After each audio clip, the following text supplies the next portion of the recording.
Kita sama-sama buka di 1 Korintus 14 ayat 1 dan 2. 2 ayat saja. Mari kita baca bersama-sama ya. Kalau boleh dengan suara keras. 1, 2, 3. Kejarlah kasih itu dan usahakanlah dirimu memperoleh karunia-karunia roh, terutama karunia untuk bernubuat. Siapa yang berkata-kata dengan bahasa roh, tidak berkata-kata kepada manusia, tetapi kepada Allah, sebab tidak ada seorang pun yang mengerti bahasanya. Oleh roh ia mengucapkan hal-hal yang rahasia. Katakan amin. Saya ingin kita fokus pada kalimat ke-1. Kejarlah kasih itu. Karena itu di judul ibadah ini, saya kasih tema begini. Kasih seputar bahasa roh. Bahasa roh itu karunia. Tapi kasih itu harus menjadi driving force atau motivasi orang Kristen dalam segala perkara. Termasuk di dalam karunia-karunia. Seharian ini saya akan kembangkan materi ini sehingga Anda mengerti bahwa bahasa roh itu bukan suatu perkara sorgawi, tapi berkat Allah di bumi. Akan ada perbedaannya orang yang punya karunia ini dengan yang tidak.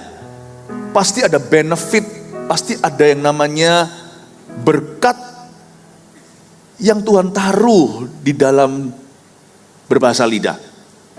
Saya ingin Anda untuk mengerti ini. Tetapi sebelum kita bicara tentang karunia, fungsinya, hasilnya, gunanya, mari kita hayati dulu kata kasih ini. Kasih seputar bahasa roh, karena dalam karunia berbahasa roh banyak terjadi perdebatan antar gereja. Terjadi ketidakpastian di hati banyak orang Kristen sampai hari ini nggak ngerti itu untuk apa. Bahkan orang yang mengalaminya pun seringkali malah nggak tahu untuk apa ini. Sayang loh kalau Anda dikasih satu tool ya, misalnya Anda dikasih satu alat gergaji, kalau Anda nggak tahu itu untuk apa, Anda takuti karena dia berjeruji atau bergigi, tajam-tajam itu, Anda hindari, maka Anda nggak bisa memotong sesuatu. Kalau Anda punya obeng, Anda nggak bisa putar sesuatu, sekrupnya nggak bisa Anda buka. Kalau Anda dapat palu, waduh ini nanti bisa membahayakan. Di tangan yang salah memang bisa membahayakan, tapi kalau di tangan yang benar, itu bisa menancapkan sesuatu. Saya nggak berkata bahwa Roh Kudus itu tool. Saya bicara tentang karunia berbahasa rohnya itu, yang berasal dari Roh Kudus, itu ada fungsi guna dalam kehidupan kita. Demi apa? Demi a spirit-led life, demi suatu kehidupan yang dituntun oleh Roh Allah. Demi apa? Demi wahyu dan hikmat yang tidak berasal dari akal budimu. Jadi kalau kita tidak memakai ini, ada sesuatu yang missing di dalam bisnis Anda. Saya tidak berkata kalau ikut Tuhan itu cari berkat, bukan. Nggak melulu soal berkat apalagi materi. Tapi soal rencana Bapa yang ajaib itu loh. Bahasa roh itu seperti bocoran pelan-pelan, seperti bocoran halus dari Roh Kudus, tanpa kita mengerti cognitively atau secara otak kita, tapi ada sesuatu yang Tuhan sudah spill, ada sesuatu yang Tuhan bocorkan. Tidak segala sesuatu yang kita alami itu bermula dari pengetahuan, tidak semuanya itu berasal dari logika. Ada hal-hal tertentu, wanita paling tahu, intuisi contohnya, atau perasaan seorang ibu. Tuhan itu sedang membangun kepekaan jemaat. Nah ini nanti akan berguna di dalam kehidupan pernikahan Anda. Bagaimana Anda membesarkan anak. Roh Kudus itu bisa terlibat lebih. Tidak bisa dibatasi hanya dengan otakmu dan pikiranku. Jadi kita harus mengerti dulu bahasa roh itu very powerful gift. Cuman kalau bicara begini kan ada dua kemah. Orang yang sudah menerimanya dan orang yang belum. Nah di sini seringkali diadu domba, bahkan di dalam dunia gereja diadu gembala dan adu gereja. Ini salah. Harusnya segala sesuatu tentang karunia dimulai dengan kalimat pertama, kejarlah kasih dulu. Kasih itu segala sesuatu. Bahasa roh bukan yang terbesar loh. Kasih itu yang terbesar. Love is the greatest. Karena itu saya ingin menggemburkan tanah Anda, jadi yang belum menerimanya hari ini bisa menerimanya. Yang sudah menerimanya semakin mengerti apa gunanya. Kejarlah kasih itu. Love must always be the front view. Selalu harus jadi tampak depannya kasih itu ya. Dan lalu kalimat berikutnya, dan usahakanlah dirimu memperoleh karunia-karunia roh. Jangan baca kalimat berikutnya, terutama karunia untuk bernubuat. Nanti saya jelaskan kenapa Paulus ngomong begitu di suratnya kepada gereja di Korintus. Gereja Korintus itu eksepsional, perkecualian. Paulus seperti menganaktirikan bahasa roh kali ini karena Korintus itu melecehkan karunia ini. Oke, saya beritahu dulu deh sebelum saya nanti jelaskan. Usahakan dirimu untuk memperoleh karunia-karunia. Lalu Paulus berkata terutama karunia bernubuat, karena di Korintus bahasa roh itu di-abuse. Tidak pada penempatannya lah. Misalnya kalau Anda punya izin untuk pabrik, Anda pakai itu untuk tempat tinggal, tidak peruntukannya lah. Atau Anda punya ruko tapi tiba-tiba di situ ada pabrik dan ada limbahnya. Peruntukannya untuk ibadah, rumah ibadah, Anda pakai itu untuk bisnis. Ya kan, nggak bisa begitu kan, jadi semua itu ada peruntukannya. Nah, jemaat di Korintus, mereka salah peruntukan, salah tempat. Bahasa roh itu tidak ditempatkan di dalam sesi doa dan waktu menyembah. Di dalam ibadah mereka itu kacau balau tuh Korintus. Lain cerita di Efesus, Paulus waktu datang di Efesus, ketemu sama 12 murid. Bukan 12 murid Yesus, 12 murid Yohanes Pembaptis. Dia ngomong soal bahasa lidah. Dia nggak ngomong bahasa roh sih, dia bicara tentang apakah kamu sudah menerima Roh Kudus. Dia nggak tekankan tentang nubuatan. Tapi waktu di Korintus, kebalik, dia tekankan tentang nubuatan. Karena orang Korintus tidak pakai bahasa rohnya dengan tepat. Bahasa roh bukan dipakai untuk berdoa dan menyembah, tapi dipakai untuk gaya. Nggak bisa lah. Saya sih nggak suka orang yang suka tiruin bahasa roh, sekalipun dia bisa ya. Itu membuat jadi murah tuh karunia. Lalu kita pura-pura sama orang, tirukan orang berbahasa roh. Don't do that. Itu sesuatu yang sakral. Sedangkan Kristen tradisional aja tidak sembarangan apa-apain salib. Padahal salib itu bukan salib Yesus. Salib itu hanyalah dekorasi saja. Mereka aja tidak melecehkan lambang-lambang Tuhan, sekalipun itu nggak ada maknanya, karena itu buatan manusia. Kita sebagai gereja Pentakosta dan karismatik tidak boleh menganggap rendah karunia dengan menjadikannya lelucon, candaan, percontohan. Jadi Anda lihat kalau saya khotbah, saya nggak pernah tiruin bahasa roh. Saya nggak pernah terus dalam khotbah saya tiruin ngomong bahasa roh, meskipun bukan untuk meledek ya, tapi hanya untuk memberi contoh. Saya nggak akan lakukan. Karena kalau saya setiap kali berbahasa roh, saya ngomong sama Tuhan. Ngomong sama Tuhan itu nggak boleh latah. Saya nggak pernah berkata bahasa roh kita, misalnya bahasa roh itu mungkin bagi beberapa orang tidak ada artinya, lalu saya berbahasa roh. Saya nggak mau membingungkan saya sendiri, sebab setiap kali saya berbahasa lidah, I'm talking to God. Jadi saya ajari kita untuk mengerti penempatannya. Di Korintus mereka ngawur. Makanya Paulus berkata terutama karunia untuk bernubuat. Tapi coba sekarang saya bicara sama Anda tentang bahasa lidah, karena saya tahu ini akan membawa berkah yang luar biasa dalam kehidupan Anda. Sekali lagi saya baca ya ayat 1, khususnya di bagian tengah saya bahas itu. Kejarlah kasih itu dan usahakanlah dirimu. Ada kata usahakan, ini bukan usaha manusia, ini iman. Iman yang bermula dari sebuah kerinduan. Kalau nggak rindu ya nggak dikasih sama Tuhan. Karena baptisan Roh Kudus bukan keharusan, tapi kehausan. Dan usahakanlah dirimu untuk memperoleh karunia-karunia roh. Perjanjian lama. Di perjanjian lama karunia roh sudah ada enggak? Ada. Elia itu kalau enggak pakai kuasa Roh Kudus, pakai kuasa apa? Untuk bisa menyembuhkan yang sakit, membuat mujizat. Sampai hari ini pun 9 karunia yang ditulis di Korintus, ini karunia demonstratif ya. Karunia bukan hanya 9. Kalau Anda baca, ada karunia melayani, karunia kepemimpinan, leadership is a gift. Tapi 9 karunia demonstratif, yaitu kata-kata hikmat, kata-kata pengetahuan, iman, nubuatan, dan semuanya membuat mujizat, membeda-bedakan roh, berbahasa roh, dan menafsirkannya. Jadi kalau Anda baca di 9 karunia ini, semua sudah ada di perjanjian lama kecuali 1. 1 plus 1 lah, 1 plus 1, karena satunya ngikuti, menafsirkan. Semua ada, mujizat ada. Elia contohnya. Nubuat, wah sering tuh. Yesaya, Yehezkiel, nubuatannya tepat. Iman, oh iya, nggak terjadi kesembuhan, terjadi iman. Misalnya Elisa, itu kapak yang mengapung, itu kapak pinjaman. Ini bukan kesembuhan. Hari ini perlu iman untuk kita keluar dari loan. Keluar dari satu pinjaman, kita dicekik, nggak bisa mengembalikan sampai kita tenggelam tuh bisnis. Sekaligus keluarga kita pun ikut stres dan depresi dalam air masalah hidup. Ada semuanya. Sadarkah Anda kecuali satu nggak ada di Perjanjian Lama? Bahasa Yunaninya glossolalia. The gift of speaking in tongues, itu nggak ada. Ini karunia Perjanjian Baru. Makanya ketika Paulus tulis usahakan dirimu untuk memperoleh karunia-karunia roh, semua sudah ada di Perjanjian Lama, puji Tuhan, kecuali satu, karunia komunikasi secara khusus dengan Bapa di sorga, itu nggak ada. Glossolalia, ini sesuatu karunia Perjanjian Baru yang cukup istimewa, karena belum ada Nabi Elia pun nggak bicara bahasa roh.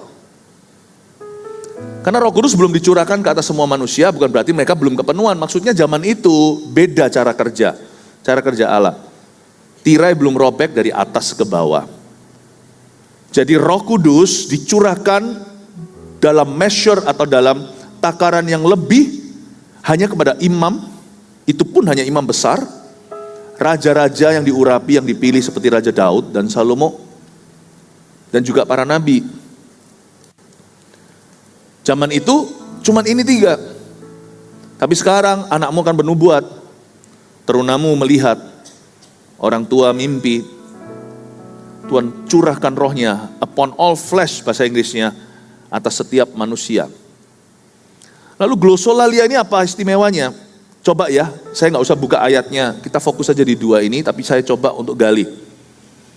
Tahukah Anda bahwa ada sebuah image di Perjanjian Baru, Ibrani menjelaskan berkali-kali bahwa Yesus itu masuk ke dalam hadirat Bapa, membawa darahnya sendiri, tidak seperti imam-imam, tidak seperti imam besar di Perjanjian Lama membawa darah hewan. Yesus datang dan dia menyucikan tempat kudus, dia bawa masuk ke tahta Allah. Jadi saya bisa bayangkan ya, setelah Yesus mati itu kenapa nggak langsung bangkit 1 jam kemudian? Atau esok hari. Hanya Tuhan yang tahu apa yang terjadi di alam roh ketika Yesus meninggal, lalu 3 hari kemudian dia bangkit. Saya rasa Yesus bukan cuti jalan-jalan weekend itu. Pasti ada sesuatu yang Tuhan lakukan. Sekalipun Tuhan sudah mati bagi dosa manusia, Tuhan mengklaim tempat-tempat di mana manusia jatuh dari situ. Saya kasih contoh ya. Comot-comot ayat nih. Anda ingat gak di Ayub ada sesuatu yang ganjil, sesuatu yang janggal.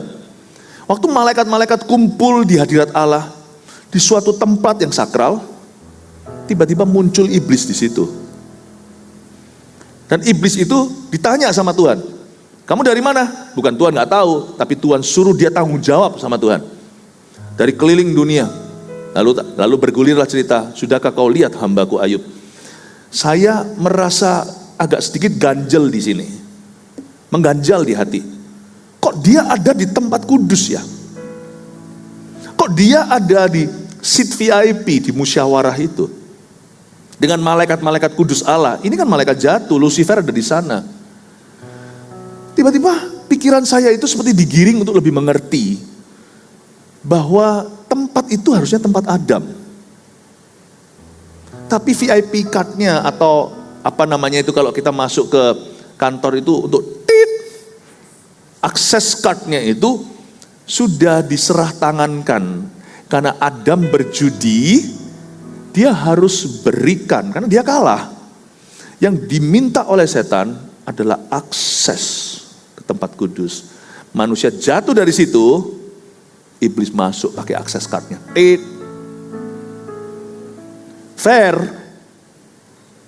Fair. Kenapa fair? Karena Adam tidak kurampok. Fair. Esau kenapa kehilangan kesulungan?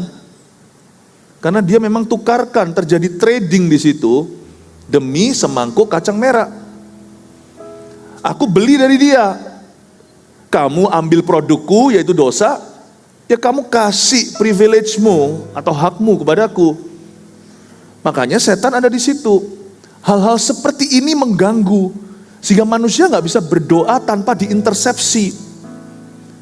Jawaban doa pun akan terjadi intersepsi, berdoa pun akan terjadi interupsi. Tempat seperti ini mungkin adalah alasan mengapa Yesus membawa darahnya. Sekalipun darahnya sudah sah untuk membasuh manusia, ada ruang yang namanya tahta kasih karunia yang dibasuh dengan darah. Ini kalau kita tarik lagi ulur ke belakang di Perjanjian Lama, mezbah itu sekalipun sudah suci dan ditahbiskan oleh Salomo, imam besar itu perlu percik darah hewan sebagai simbol suatu hari darah Yesus. Tanduknya tempat mezbah itu kan ada tanduk 4, itu dipercik sama darah. Mezbah, ukupan mezbah semua dipercik. Yesus gak pakai darah hewan, Yesus bawa darahnya sendiri dan klaim tempat, termasuk akses card, yang sudah dibeli, yang sudah diambil sama setan dengan liciknya dari tangan Adam. Dan tempat itu adalah sekarang menjadi tempat syafaat dan doa yang tidak bisa diintersepsi oleh musuh. Di tempat itulah there is a language untuk kita komunikasi, bahkan otak kita pun gak bisa khianati. Kalau kita tahu semua yang kita doakan, celaka. Untung saya nggak tahu semua yang saya doakan. Ada orang tanya sama saya seperti ini, Pastor Philip, sebentar lagi you umur 50, sebentar lagi saya AOG, Army of God Chap. Ada yang tanya sama saya nih barusan, kalau Anda bisa kembali lagi umur 20, what would you say to your 20-year-old self? Apa yang Anda mau katakan dan sarankan kepada Anda sendiri umur 20-an? Saya bilang nothing. Kalau sampai saya tahu saya jadi begini hari ini, umur 20 saya nggak nafsu. Nafsu begini bukan nafsu salah ya, nggak akan selera melayani 10 orang, karena saya tahu suatu hari saya akan melayani ratusan ribu. Untungnya saya nggak tahu, jadi saya setia dalam perkara-perkara sederhana dulu. Kalau saya tahu 4 tahun yang lalu saya ngalami begitu banyak aniaya ministry, mungkin saya nggak akan jadi hamba Tuhan deh, karena iman saya belum kuat waktu itu. Jaga-jaga jangan sampai pengetahuan saya mendahului.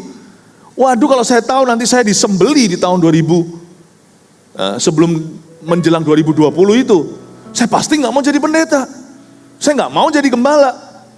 Kalau ujungnya seperti Yesus dikhianati sama Yudas Iskariot, dan saya nantinya juga akan bayangin di tahun-tahun di mana saya 2019, 18, 19, 20 itu puncaknya.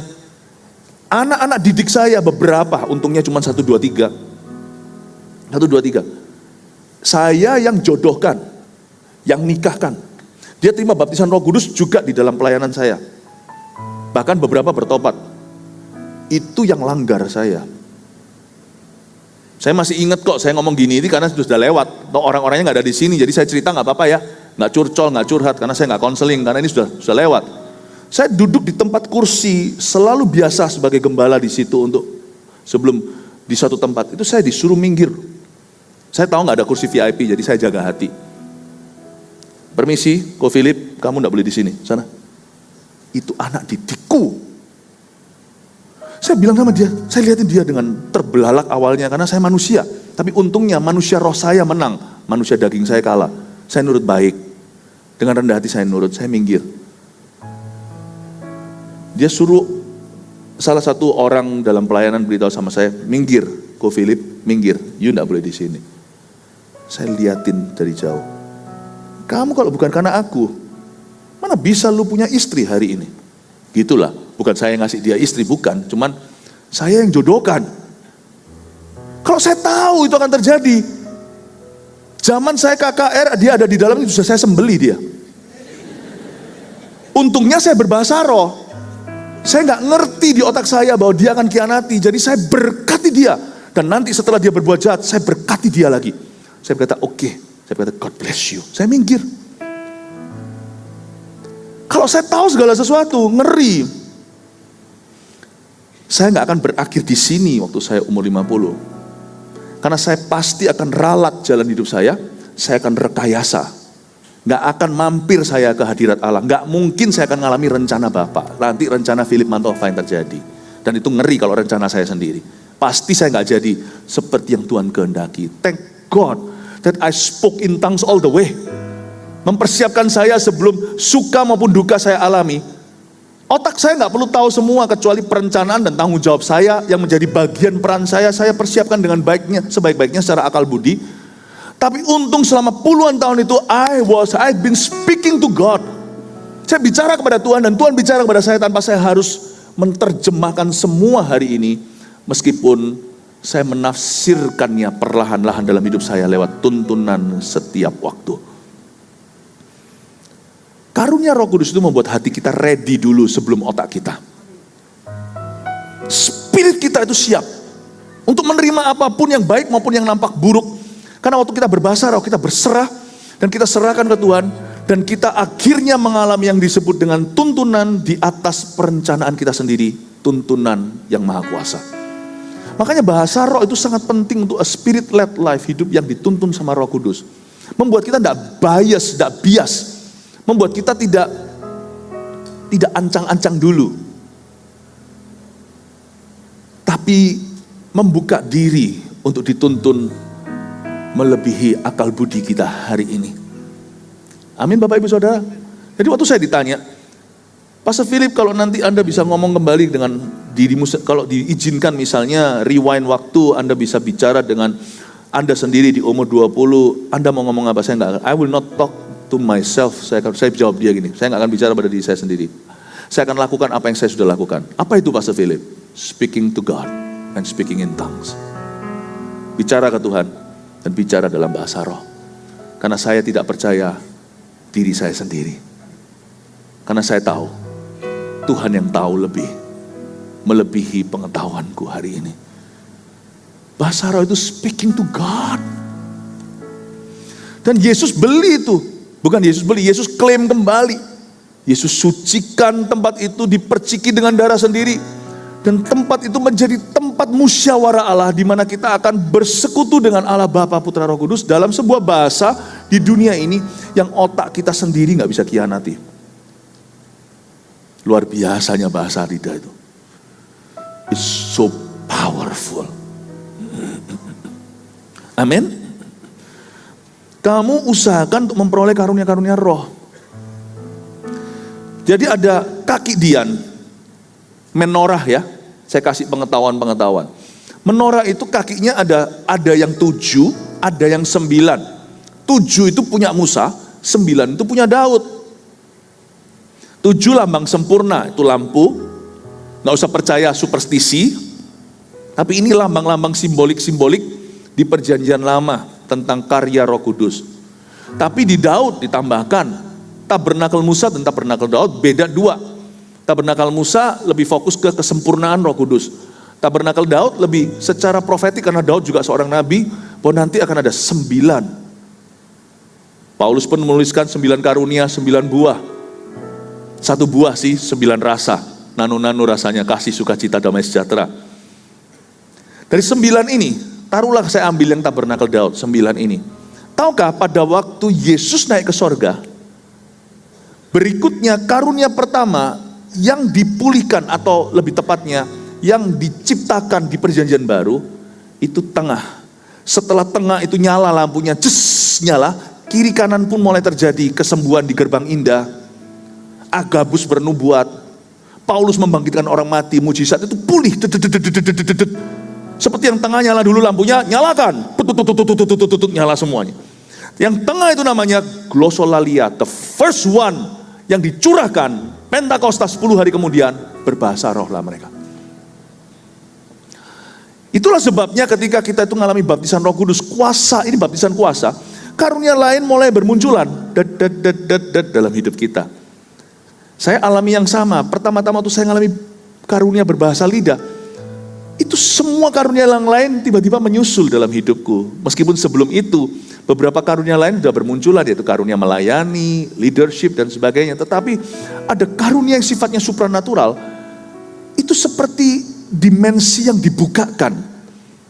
Orang yang mengalami baptisan Roh Kudus itu ya, mulai mengalami kuasa-kuasa Roh Kudus dalam hidupnya.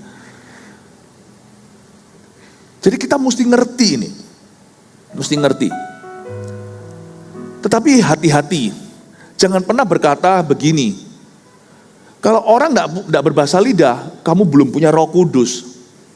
Kejarlah kasih. Katakan kejarlah kasih. Suatu hari ada satu orang di gereja kita ngomong gini sama saya. Waktu itu begini, Pastor Philip, saya itu minta bahasa roh terus kok belum dapat ya. Is there something wrong with me? Saya bilang gini, enggak, nothing is wrong with you. Kecuali jikalau memang ada sesuatu yang salah dalam hidupmu. Saya tanya, apakah kamu menyimpan kepahitan? Enggak. Apa kamu tidak mengampuni seseorang? Tidak. Ada sebuah dosa yang kamu sadari dan kamu pegang erat. Tidak mau kamu lepaskan ke Tuhan. At least kamu tidak mau mencoba.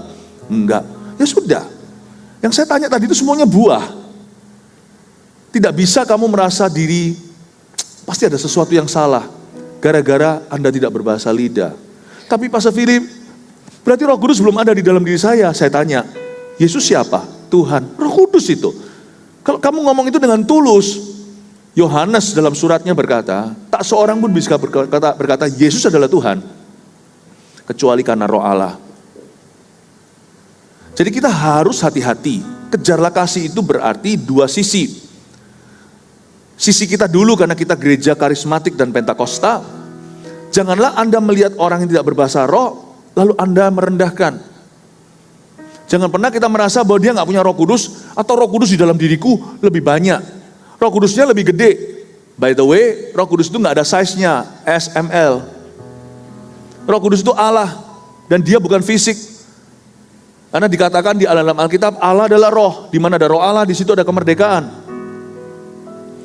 Jadi kaum karismatik tidak boleh menghina.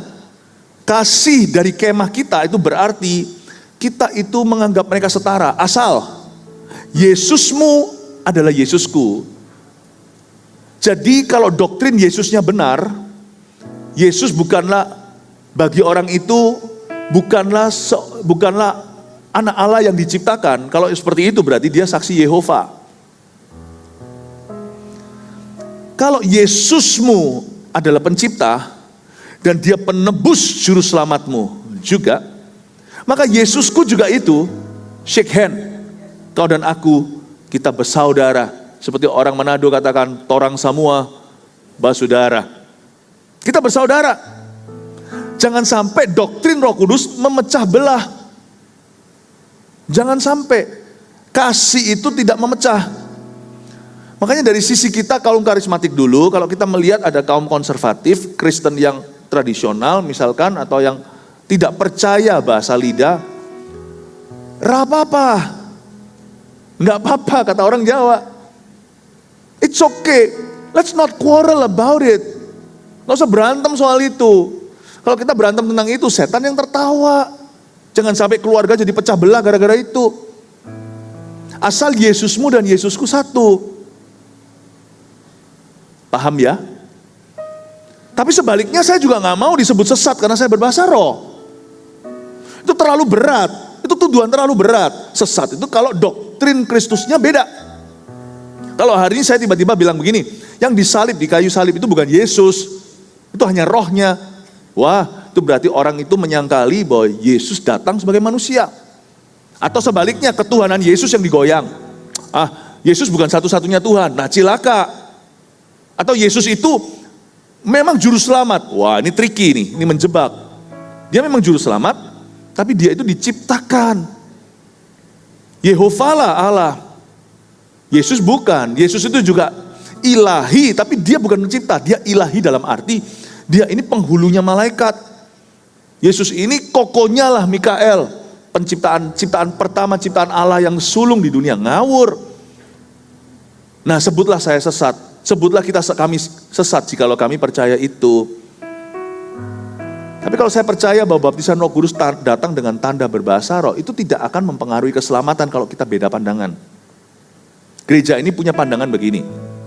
Baptisan Roh Kudus dengan tanda berbahasa roh itu adalah berkat kedua atau berkat susulan setelah orang percaya. Bisa terjadinya bebarengan ketika orang itu percaya Yesus atau ketika dia lahir baru, seperti Cornelius. Tapi juga bisa disusulkan seperti gereja di Samaria. Filipus datang ke situ, mereka percaya Tuhan, kelepasan terjadi, kesembuhan, orang lumpuh berjalan. Tetapi ketika Petrus dan Yohanes datang tumpang tangan, barulah mereka mengalami pencurahan. Baptis orang, jadi bisa susulan, termasuk yang di Efesus 12 murid Yohanes membaptis itu. Mereka sudah disebut murid loh, mereka sudah loyal sama Tuhan. Tapi mereka belum menerima the second blessing. Gereja kita percaya ini sebagai the second blessing. Ya. Jadi kalau antara gereja lain percayanya beda. Ada yang percaya begini, baptisan Roh Kudus itu ya sudah termasuk pengalaman lahir baru. Tanda baptisan Roh Kudus bukan bahasa roh, tapi buah-buah roh. Gini loh, bahasa lidah atau nggak bahasa lidah, kita semua tetap berbuah. Buktinya orang yang berbahasa roh masih bisa jatuh dalam dosa. Paham ya Bapak Ibu? Tapi nggak mungkin semuanya itu nggak jelas gitu loh. Dokter aja ada spesialis telinga ya telinga, THT namanya. Jantung aja ada spesialisnya. Saya rasa Tuhan itu tidak akan blur. Jadi kalau buah itu memang buah, semua orang Kristen tuh. Tapi ada satu pengalaman-pengalaman yang ditujukan, yang ditulis di Kisah Para Rasul. Mereka mengalaminya di Samaria, di Efesus. Dan semua ditulis di sana, dan tahulah para rasul dan para murid itu ketika Roh Kudus dicurahkan itu mereka berbahasa roh. Ada satu tanda berbahasa roh. Efeknya bukan hanya berbahasa lidah, dia berani bersaksi, berapi-api dan sebagainya. Tetap orang yang sudah berbahasa roh jangan merasa menter dan kebal dengan dosa. Masih banyak yang bisa jatuh dalam dosa. Tetapi kita jelas baptisan Roh Kudus itu beda pengalaman dengan lahir baru. Tapi yang pasti orang harus percaya Yesus dulu baru bisa mengalami itu. Karena itu, kalau ini beda pandangan dengan gereja, kita nggak pelin-pelan. Gereja kita itu penuh, jelas pendiriannya. Kita nggak ikut-ikutan. Ada gereja-gereja yang nggak percaya ini. It's okay, you're my brother in Christ. Jadi belajarlah kita mengasihi orang. Tapi karena gereja kita Pentakosta Karismatik, jadi saya bicara dari sisi ini. Tapi pesan ini bisa dibawa juga ke situ. Mari kita mengasihi setiap orang Kristen. Entah dia berbahasa roh atau tidak. Kita bahkan disuruh mengasihi musuh kita loh. Apalagi sesama saudara seiman. Berbahasa lidah atau tidak boleh membuat yang satu berkata, lu orang sesat. Terlalu berat lah, menurut saya. Jikalau di sana nggak percaya, nggak mau ya nggak apa-apa. Kalau sekarang tiba-tiba saya bicara satu bahasa manusia yang Anda nggak ngerti. Pernahkah Anda mendengar bahasa Thailand? Kita bisa tertawa, tapi sebenarnya di sebelah situ tuh ada artinya. Bagi kita itu seperti kegilaan, kekonyolan. Tapi orang yang membicarakan bahasa itu dan berkomunikasi, bagi mereka nggak ada yang aneh tuh. Tahu nggak bahasa Indonesia itu aneh loh. Saya punya teman-teman Korea, saya tanya, jujur ya, kami bangsa Indonesia ini ngaku dosa. Saya bilang, kita ini yang paling suka membuat lelucon tentang bahasa. Saya tanya, to be fair ya, bahasa kami kedengarannya seperti apa di telinga kalian? Dia bilang, kedengarannya gini, cepet. Jadi kalau kita dihakimi karena kita ngomong sama Allah, lu orang jangan ikut-ikutan. Oh aku gak ngomong sama kamu kok. Lain cerita kalau saya ngomong bahasa roh sama seseorang di sini, hakimi saya, kamu gila. Tapi kalau saya ngomong sama papa saya, Pak, 你吃了饭吗？今天吃早餐吃什么？要不要喝果汁？好，我先去上班，待会再跟你见面。好，几点下班？几点？5点下班。Ngerti nggak? Beberapa yang nggak ngerti. Kedengarannya cuma bahasa Chinese yang jang. Tapi ini jelas, Papa, 吃饭, ya, itu lain-lain. Bahkan bahasa mama, jangan panggilnya jangan panggil ibumu kuda, ma, atas, tengah, bawah, itu lain. Kedengarannya cuma mama. Sama beda. Ni puya mau. Ma satunya lagi itu scolding, omelin. Ada kuda, ada ngomel, ada ibu. Bagi orang yang nggak tahu, kedengarannya cuma dada. Bahasa Jawa juga sama, luar biasa. Matur nuwun nggih. Ya. Jadi beda-beda. Bagi orang yang tidak berurusan, lalu komentar, nggak lucu sih. Karena bagi kami itu bahasa sungguh. Bagi orang Korea kedengaran kita bahasa Indonesia itu sangat bagus. Ada arti dan maknanya. Terima kasih, orang Indonesia itu sopan sekali. Dikasih tisu, dia bukan berkata terima tisu. Dia berkata terima kasih. Penuh kasih bangsa kita ini. Itu literatur. Dari sisi Tuhan, He knows what we are talking to Him about. Makanya orang yang suka menghina bahasa lidah atau menuduh, orang itu akan ditertawakan Allah. Oh enggak ngomong sama kamu kok. Ngapain jadi komentator? Kalau suami dan istri ngomong sesuatu, gini kadang-kadang nggak ngerti. Tapi itu keintiman antara mereka. Nggak usah kita ikut-ikutan. When you speak in tongues, you speaking to God. Bahasa roh itu indah. Saya itu bisa berbahasa roh ya, itu adalah anugerah. Karena waktu saya berdoa, waktu saya berdoa begitu, saya bisa curahkan hati saya tanpa saya memikirkan terlalu berat mau ngomong apa. Jadi saya bisa fokus ke hati waktu saya berbahasa lidah. Jadi karena bahasa roh ini kita tidak lagi terpisah. Mana yang fasih lidah, mana yang kurang fasih lidah. Sebab bahasa roh melampaui kefasihan lidah dalam sebuah lidah rahasia. Jadi setiap hati fasih bicara sama Bapaknya. Di ruang yang Tuhan percikkan dan bawa darahnya sendiri. Di ruang di mana setan sekarang ditendang.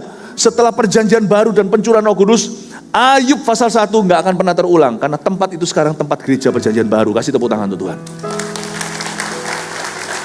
Akses cardnya Adam yang hilang itu sekarang adalah tempat the New Testament Church.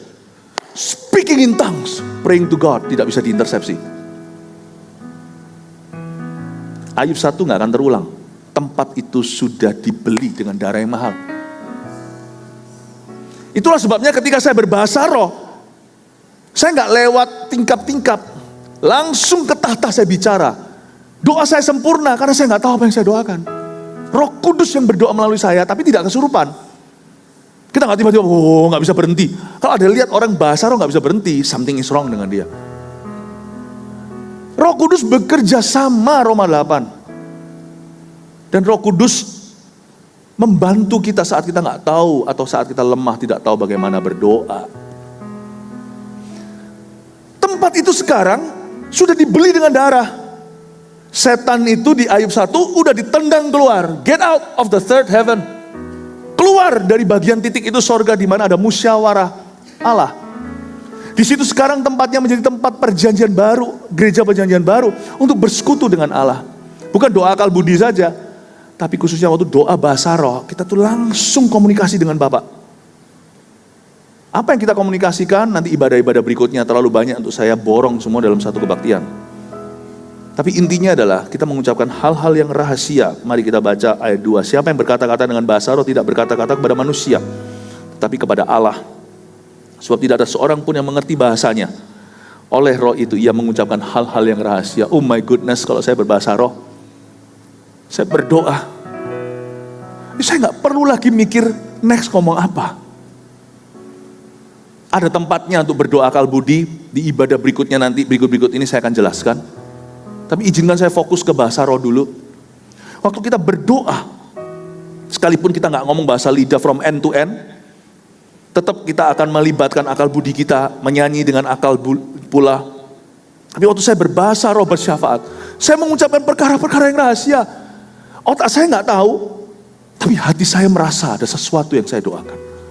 Makanya setelah kita berbahasa roh secara pribadi atau di dalam gereja, di tempat yang tepat, yaitu saat menyembah, saat berdoa, kita tuh rasa seperti manusia roh kita dibangun.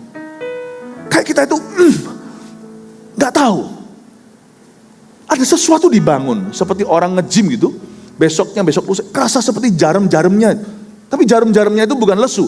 Kerasa kayak ototnya lagi kontraksi.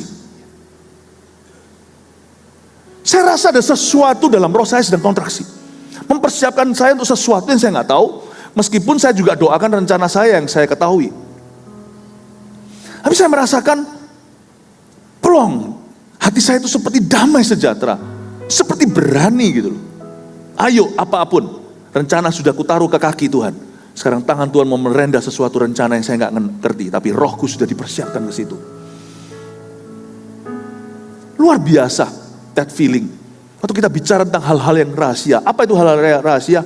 Simply. Sederhana aja saya kasih satu. Bahasa roh itu sangat berhubungan dengan mendoakan masa depanmu yang masih misteri. Coba doakan masa depan Anda. Nanti kan doanya melulu sesuatu yang kau kira bagus. Aku berdoa semoga aku panjang umur, semoga aku sehat. Nanti apa bedanya dengan making a wish? Happy birthday to you, happy birthday to you. Kita perlu doakan rencana kita. Tapi kita perlu berbahasa lidah. Waktu anak saya masih di kandungan mamanya satu-satu, yang ini boleh Anda tiru. Saya puasakan teratur anak-anak saya dan berdoa. Dalam doa saya itu banyak berbahasa roh, karena saya gak kenal anak itu di dalam perutnya mama. Saya cuma lihat dia itu dot-dot aja atau hitam putih, USG-nya. Mana saya tahu saya harus doakan dari mana. Saya mulai berdoa. Doa dengan apa yang saya tahu. Saya berdoa misalnya salah satu yang saya doakan, percaya gak, jodohnya. Saya berdoa, Tuhan, aku minta jodohnya begini. Tapi saya nggak mau terlalu semua spesifik, nanti jangan-jangan saya yang nentukan. Setelah saya berdoa, udah 5 menit, pol-polnya 10 menit, udah kehabisan kata-kata. Coba mau doa apa lagi? 20 menit sisanya saya berbahasa roh untuk anak saya yang saya belum kenal, bahkan kita belum berjabat tangan. Saya bahkan masih doakan supaya jarinya 10 sorry. Saya berbahasa roh, berdoa. Bersyafaat. Singkat cerita, hari ini kalau saya melihat bagaimana putri saya ketemu dengan pasangannya, saya melihat tuntunan Tuhan all the way. Saya melihat tuntunan, bahkan ada bocoran-bocoran. Saya pernah mimpi, nanti pacarnya itu seperti apa. Saya nggak lihat jelas, tapi saya lihat fitur-fitur tertentu. Ya, saya melihatnya dalam mimpi saya. Tentunya enggak terus main mimpi, mari kita cari yang begini, enggak. Kaki itu biar pelita yang tuntun, bukan ayah. Tapi waktu saya melihat semuanya, akhirnya konfirmasi terakhir saya bilang sebenarnya, Daddy, Papa pernah melihat begini-begini. Oh ya Dad, ada satu apa ya? Ada satu spiritual beauty in your walk. Coba doakan bayimu, jodohnya suatu hari. Pakai bahasa Indonesia. Tergantung nanti kalau Anda nonton drama Queen of Tears, Anda doakan semuanya kalau Anda punya putri Pekianu. Udah gak usah nonton apa sih itu, apa sih, tanya sama istrinya, nanti kita nonton di rumah, habis-habisin waktu. Anda gak perlu, semua yang Anda doakan pasti pengaruh dengan apa yang Anda lihat. Bukan apa yang Tuhan lihat, kecuali Anda tutup mata, akal budimu disuruh rendah hati, doa secukupnya, bahasa lidah sisanya, dan God's will be done. Makanya saya ngomong sama teman-teman yang gak mau bahasa roh, saya bilang gak apa-apa. Saya ngomong bukan sarkas, tapi saya bilang, kamu mungkin gak butuh, karena kamu smart. Aku ini bodoh. Waktu saya ngomong gitu, dia bilang, wah, kamu nyinggung aku ya? Siapa bilang saya singgung? Saya gak singgung siapa-siapa. Aku ini bodoh, aku ini lemah iman. Makanya saya butuh roh Tuhan lebih. Kamu gak mau gak apa-apa, ada satu yang ketemplak loh saya ngomong begitu. Ya sudah, doakan aku ya supaya aku dapat. Ya kamu harus haus. Kamu gak haus ya gak apa-apa. Karena beberapa banyak orang di dunia ini yang merasa bisa. Sorry, Philip ini gak merasa bisa. Makanya saya sama Roh Kudus itu kayak ngemis gitu loh. Sana bisa ya gak apa-apa. Jangan berdebat sama orang di luar. Bahasa roh itu gimana sesat? Gini loh, jangan adili dulu. Sesat gak sesat itu izinkan aku yang cerita. Karena karunia ini sangat berbuah. Jangan pernah kau datang ke rumahku dan berkata, papamu itu begini-begini. Itu papaku tuh mencintai aku. Papamu tuh sesat, papaku ini yang hidupi aku. Janganlah kau cela orang yang berguna dalam hidupku dan berjasa. Bahasa roh itu jasanya luar biasa. Just because you don't understand, hanya karena Anda belum mengalami, jangan kau hakimi. Sebab aku tidak menghakimi kamu tidak punya papa seperti papaku. Aku tidak menghakimi kamu bahwa kamu harus butuh apa yang ku butuh. Tidak usah debat soal itu. Tapi dari sisi karismatik, Anda jangan merasa gimana. Saya ditanya sama satu orang, is there something wrong with me? Ada sesuatu yang salah nggak dengan saya? Saya bilang, enggak. Kenapa saya belum berbahasa lidah? Enggak apa-apa. Ada yang salah emangnya kalau nggak berbahasa? Enggak. Saya rangkul orang yang berkata, it's okay. Kamu jangan tertuduh. Bahasa roh itu bukan keharusan. Tapi saya bisa dapat nggak? Semua bisa dapat. Saya juga kayak kamu. Waktu dulu doa juga nggak tahu dapat nggak. Pokoknya setahu saya cuma haus. Belajarlah dari iman pengemis di jalanan tuh. Mereka nggak tentu dapat uang receh. Semua kaca diketok. Ketoklah. Pintu mungkin dibukakan kepadamu. Sebenarnya Yesus berkata bukan mungkin sih. Pintu akan dibukakan. Jangan tuduh mereka yang tidak berbahasa roh itu belum punya Roh Kudus. Sebab setiap orang yang percaya Yesus punya Roh Kudus. Cuman ada satu baptisan kuasa yang Tuhan berikan dalam hidup orang itu. Yang berubah bukan Roh Kudusnya. Orang yang berbahasa roh, Roh Kudus tiba-tiba XL. Di sana S. Nggak ada.